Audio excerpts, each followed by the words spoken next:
Today's the final day of spring legislative session, at least what's scheduled. It's expected that they're going to come back beyond the scheduled adjournment dates because they still don't have a budget. And they don't have the vehicle bill to be able to do the 3 readings to get it done. So what are they going to do? We'll be watching that closely, but that doesn't mean they weren't busy yesterday. There was a lot of action on the Senate floor, including dealing with a bill that would allow for gender-neutral multi-occupancy bathrooms and various requirements if a business wants to do that with their public restrooms. This is obviously a contentious bill. It started out in the House.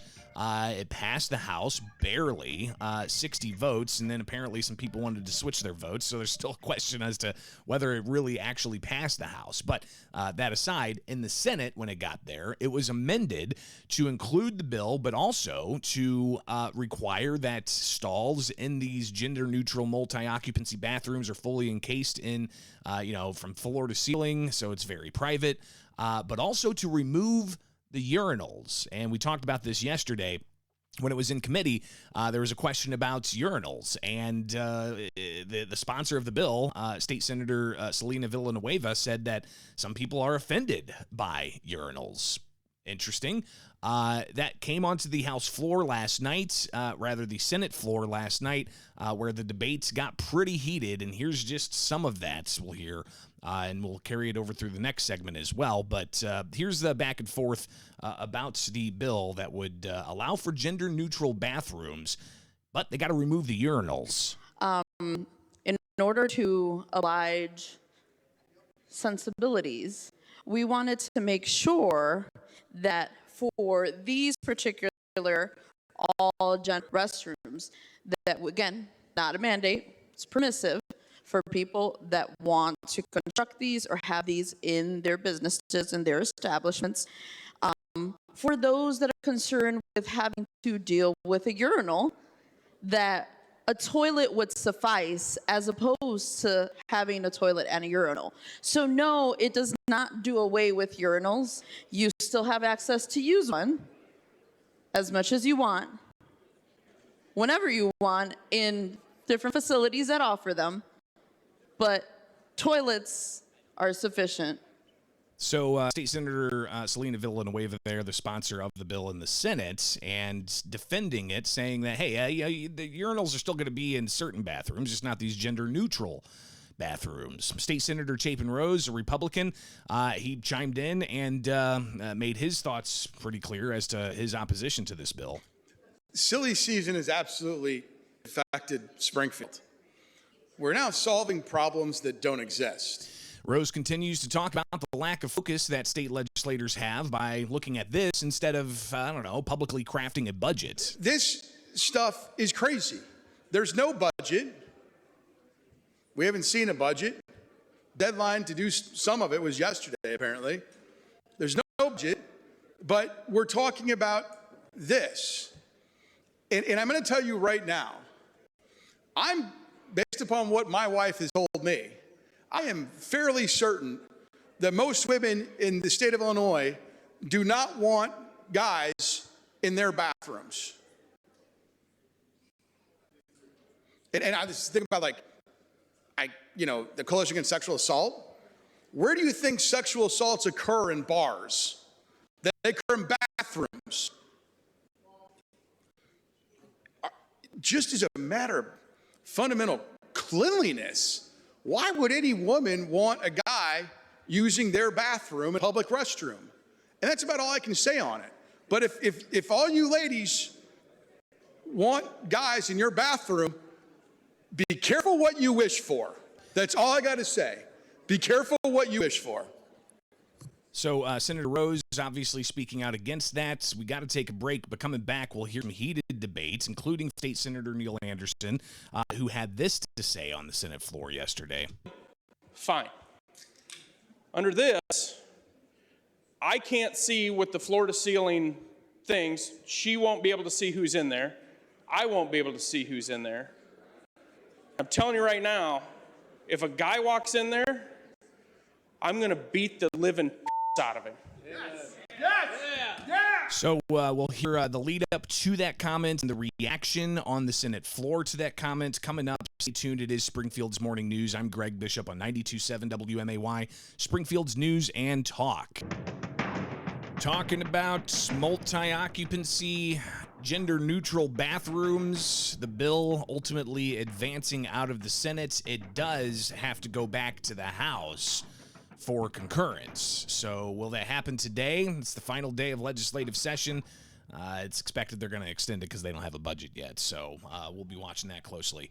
But on the issue of multi-occupancy bathrooms, gender-neutral bathrooms, and removing urinals, if a business wants to make that multi-occupancy bathroom gender-neutral, a listener says, wonder how federal requirements are overridden by state law, and he linked to the United States Code of Federal Regulations for Toilet Facilities.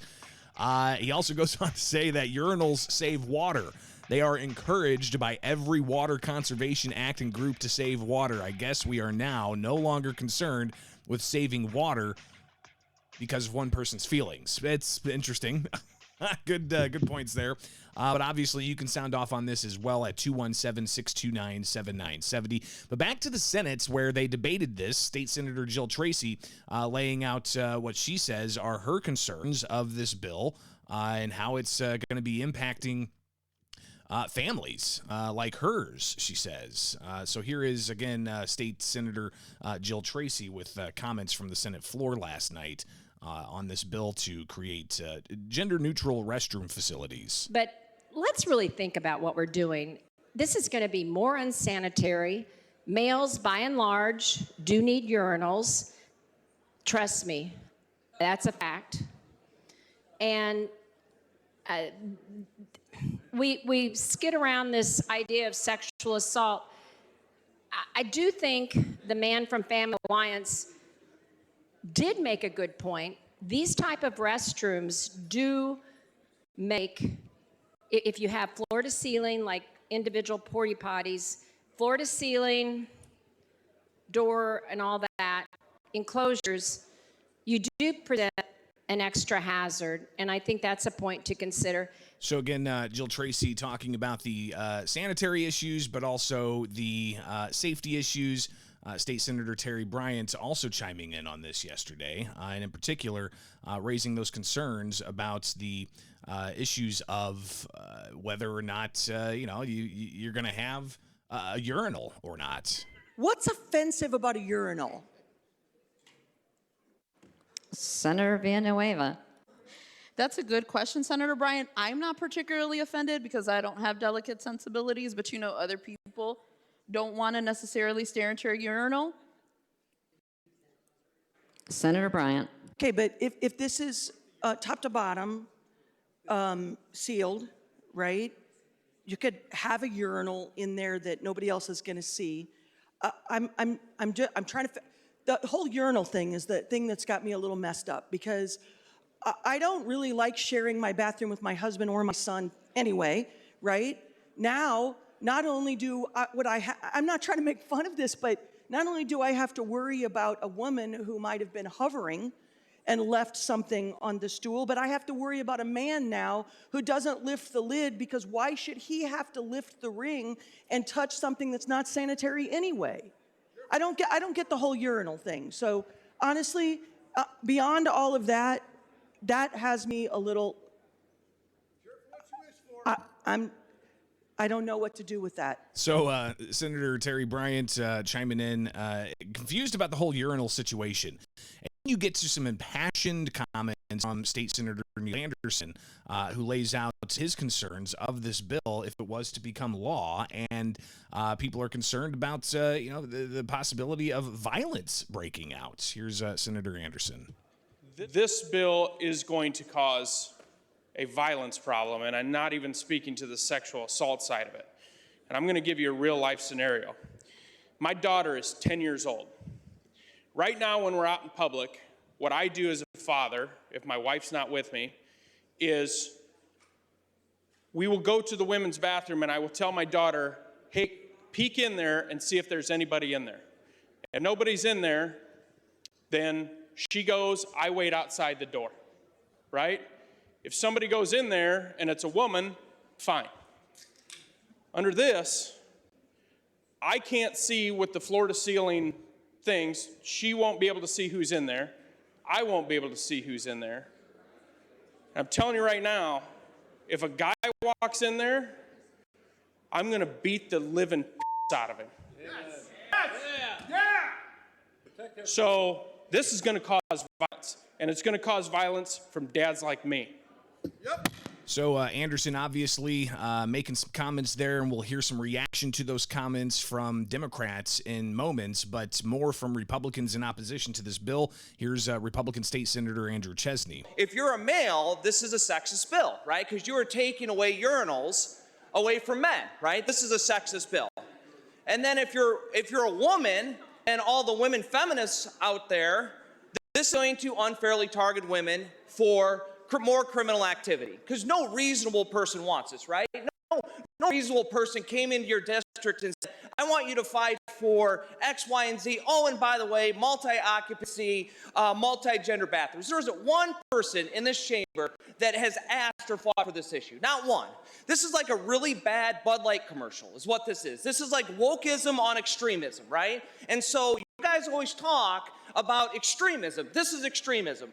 No person wants this bill, right? So you guys, your party's being hijacked by this leftist ideology that nobody really agrees with, right? So nobody's coming to your communities and saying, you know what, I really think men and women need to use the bathroom together. You agree? Yeah, I really agree. Nobody's asking for this, right? This is woke, this is radical, and is out of touch with virtually everybody in both my district and your district. Vote no. So we've heard from some Republicans. What about Democrats? State Senator Edley Allen, she laid out some statistics. She was combat those who are worried about sexual assaults in bathrooms. I happened to look up the statistic, and according to RAINN, Rape, Abuse, and Incest National Network, which is the largest anti-sexual violence organization in the United States, most sexual assaults occur near the victim's home, over 55%. So I'd just like this fear of the bathroom to be allayed by that statistic, please. Thank you. And